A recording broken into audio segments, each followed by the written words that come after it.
কোনো ব্যক্তি যদি দৃঢ়তার সাথে ঈমানের সাথে আল্লাহ সুবহানাহু ওয়া তাআলার প্রতি পূর্ণ আস্থা রেখে জীবনের শেষ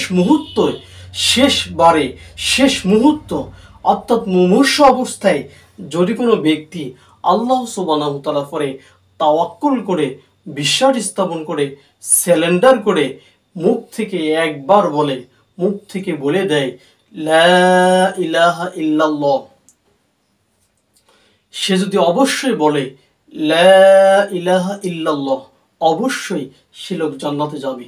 মুহাম্মদ সাল্লাল্লাহু আলাইহি ওয়াসাল্লাম বলছেন, মুআজ ইবনে জাবাল রাদিয়াল্লাহু তাআলা থেকে বর্ণিত, তিনি বলেন মুহাম্মদ সাল্লাল্লাহু আলাইহি ওয়াসাল্লাম বলছেন, তার মুখ থেকে শেষ কালিমা, শেষ বাক্য যদি লা ইলাহা ইল্লাল্লাহ বলে, তাহলে অবশ্যই সে ব্যক্তি জান্নাতে প্রবেশ করবে।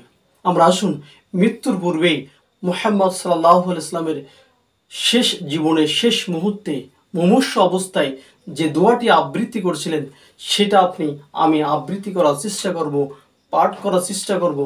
যদি সেই পর্যন্ত পৌঁছায়, অবশ্যই মুহাম্মদ সাল্লাল্লাহু আলাইহি ওয়াসাল্লাম বলছিলেন, আল্লাহুম্মা গফিরলি, হে আমার রব, হে আল্লাহ সুবহানাহু ওয়া তাআলা, আপনি আমাকে ক্ষমা করুন, ওয়ারহামনি, আপনি আমার উপরে রহমত বর্ষণ করুন, দয়া করুন, ওয়ালহিকনি বিররফিকিল আলা, এবং আমাকে আমার পরম বন্ধু তার সাথে মিলিয়ে দিন, আমাকে সেই মহান পরম বন্ধু তার সাথে মিলিয়ে দিন।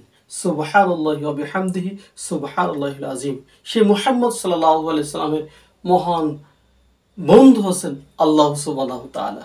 আসুন আমরাও চেষ্টা করব মাঝে মাঝে বলার জন্য যে আল্লাহ সুবহানাহু ওয়া তাআলা আমাদেরকে ক্ষমা করুন, আমাদের উপর রহমত বর্ষণ করুন, এবং আমরা যেন আল্লাহ সুবহানাহু ওয়া তাআলার সাথে কিয়ামতের দিন দিদার লাভ করতে পারি। আল্লাহ সুবহানাহু ওয়া তাআলা আমাদের, আপনাকে, সবাইকে সেই তৌফিক দান করুন। আল্লাহুম্মা আমিন। আসুন আমরা এই দোয়াটি আরেকবার বলার চেষ্টা করি। আল্লাহুম্মা গফিরলি ওয়ারহামনি ওয়ালহিকনি বিররফিকিল আলা, আল্লাহুম্মা গফিরলি ওয়ারহামনি ওয়ালহিকনি বিররফিকিল আলা।